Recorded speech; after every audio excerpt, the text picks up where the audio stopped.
Hey, this video could potentially save you hundreds or thousands of dollars. I'm not exaggerating because today we're going to talk about incorporation. And some people incorporate too soon and it costs them a ton of cash.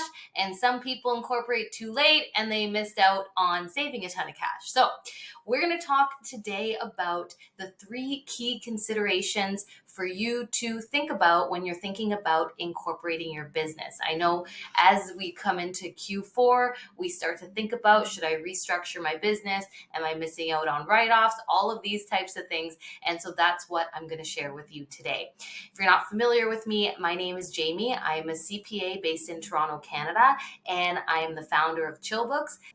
Chillbooks is a fun, approachable online course that teaches entrepreneurs the basics of bookkeeping and QuickBooks, along with the essential financial education that every entrepreneur needs to maintain and grow the finances of their business. So let's get into it here. What we're going to be talking about are three things: your current financial situation, your current financial structure, and costs to consider with incorporating. So the first consideration is your finances now. So the number one telltale sign that it's time to start thinking about incorporating is if you're making more money in your business than you need to fund your personal life.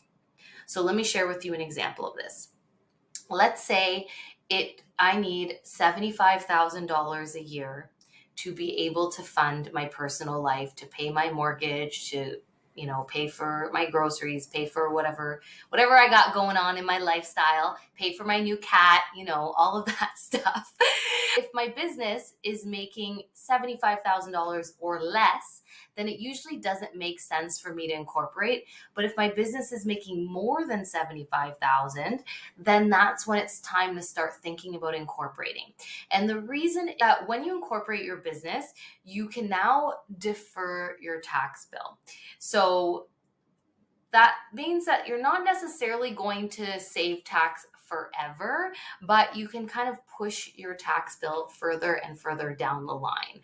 So if you don't need to use all of the money that you're making in your business, so in the $75,000 example, let's say I'm making $100,000 and I only need $75,000 to live, then I can shelter the difference between the 75 and the 100 in the corporation, and that's going to be subject to a lower tax rate than if I were to just get taxed on the full 100,000. So that is the first thing to consider.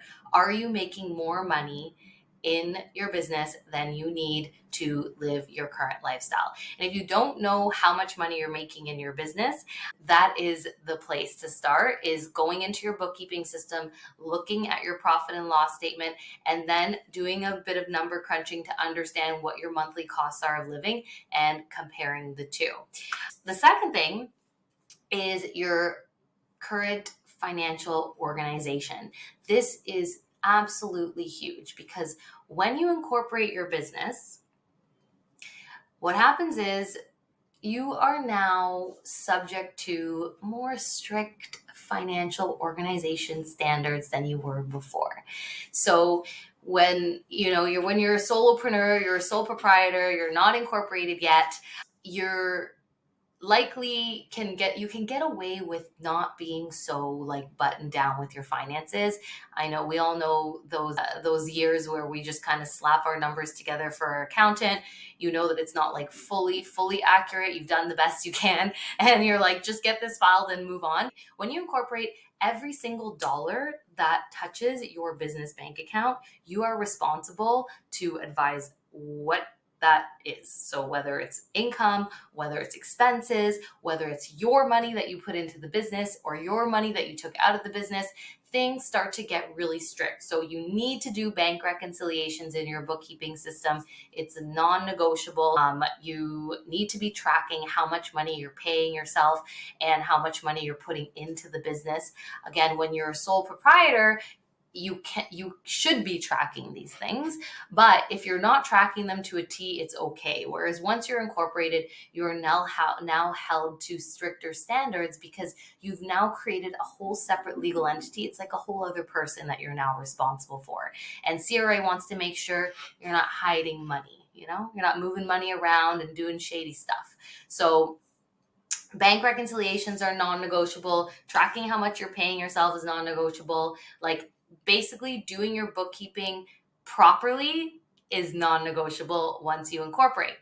If you are not currently doing your bookkeeping properly, aka in a bookkeeping system where you're doing reconciliations and you have separate bank accounts and all that stuff, before you incorporate, you want to get this stuff down. I always wonder if it's down pat or down packed. Anyways, you want to get this stuff down pat so that once you incorporate down the line, it's not going to be a whole like massive transition. You want to get your financial organization in place, because once you incorporate, then there's other considerations, legal considerations, and other organizational considerations that you want to be focusing on rather than figuring out your bookkeeping. So before you incorporate, make sure you're doing your bookkeeping properly in a system like QuickBooks. And that's also going to help you to understand, am I making enough money to incorporate? Without those dialed in accurate finances, you're not going to know how much money you're pulling out of the business, how much money you're making, and then you can't really make the educated decision on whether or not incorporating is going to make financial sense for you. Inside Chill Books, I teach everybody how to do bookkeeping according to this incorporation standards. So whether you're a sole proprietor or you're incorporated, books, you are learning the standards of an incorporated business so that you'll be able to grow. Your bookkeeping will be able to evolve with the change in structure of your business. So the last consideration is the extra cost. We want to talk about these costs because this is where I'm talking like the thousands of dollars that people waste away because they incorporate too soon. I've heard too many nightmares. They don't realize the extra costs involved. So first is the actual cost of incorporation itself. So I paid $2,500 for my incorporation. It was part of like a retainer agreement with a lawyer I had worked with.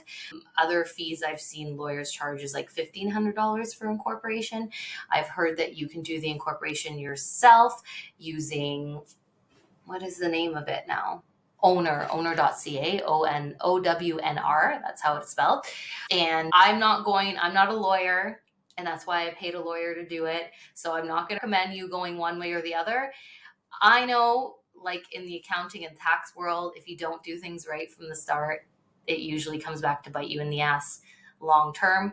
So I would recommend going with a lawyer to do your incorporation, just so that the ownership is done correctly and you're not even getting into trouble down the line if like I've heard of nightmares where people set up a corp and they don't set themselves up as a shareholder properly, and then they've been paying themselves, but technically they were never a shareholder, and then the CRA is like, we don't like this, now we're going to charge you a bunch of penalties and fees. So my advice, if you don't know a lot about it, get a professional to do it. But the point is that it's going to cost you a few $1,000s just for the incorporation and the annual filing. So once you incorporate, not only do you have to do tax filing, which we'll get to in a minute, but there's this annual filing that you need to do that tells corporations what your owner structure is, what's changed over the year, minute books that you have to keep up to date. Again, I'm not a lawyer, so I'm not going to speak fully to this, but there's annual upkeep that has to happen. I pay $585 a year for my annual filing. It's another one of those things.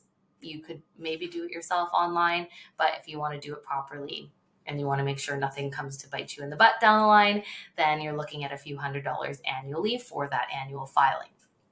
Next is your tax filing. So now that you've incorporated, you are now increasing your annual tax filing costs.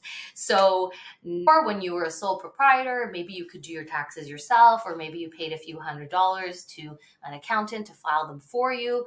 Once you incorporate, you're going to pay $1,000 plus for your annual tax filing. And $1,000 is if all of your bookkeeping is done up to like strict standards, and if you have like a really nice accountant.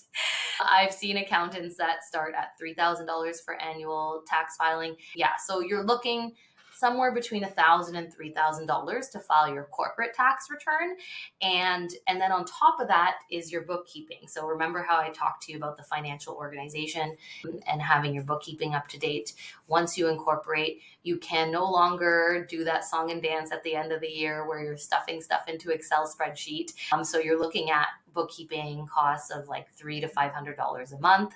That's what our pricing usually starts at. So that's $3,500 to $6,000 a year you're looking at just in the annual bookkeeping. Of course, if you do Chill Books, you won't be paying those fees. You'll just be paying the filing fees because I teach you how to do bookkeeping properly. But if you're not a bookkeeper and you don't learn how to do bookkeeping properly, then those are the fees that you can expect to pay to upkeep your finances of your corporation.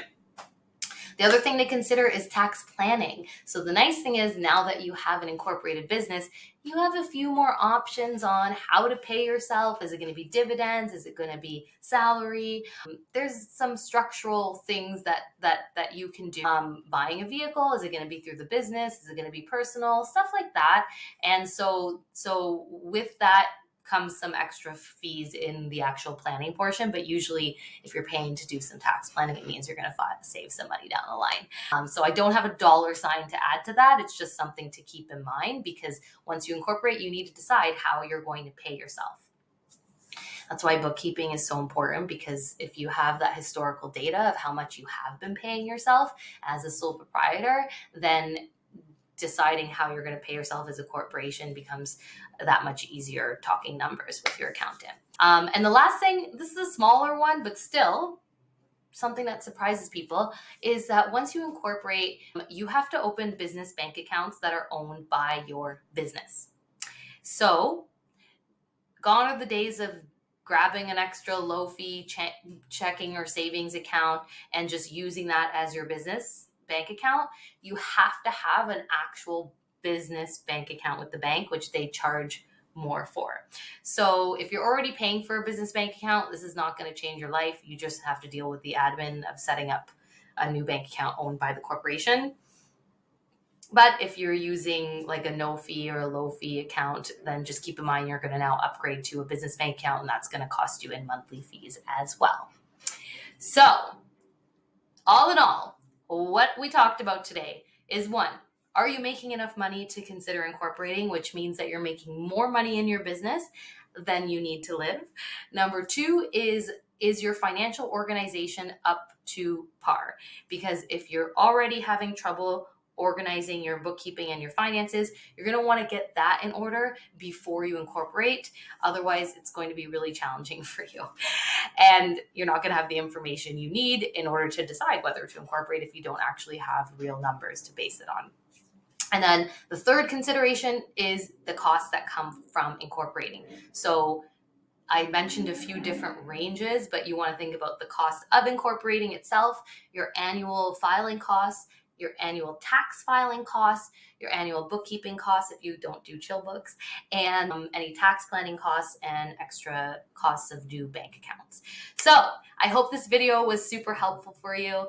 Please comment below with any of your favorite takeaways, or if you enjoyed this content, because I definitely enjoyed chatting to you about it. And I've got a free write-off guide available for you. It's called the Solopreneur Write-Off Guide. You can comment write-off below and I will hook you up with a link to it. And the nice thing about write-offs, which I didn't really talk about in this video, but when you incorporate versus as a sole proprietor, all of the write-offs in this write-off guide are the same. Okay, so when you incorporate, it's not like all of a sudden you have new write-offs that are available to you. There's just different tax planning you can do in the big picture. So if you want to learn more about what you can write off, whether you're incorporated or not, comment right off below and I'll hit you back with a free write-off guide. All right, that's all I have for you today.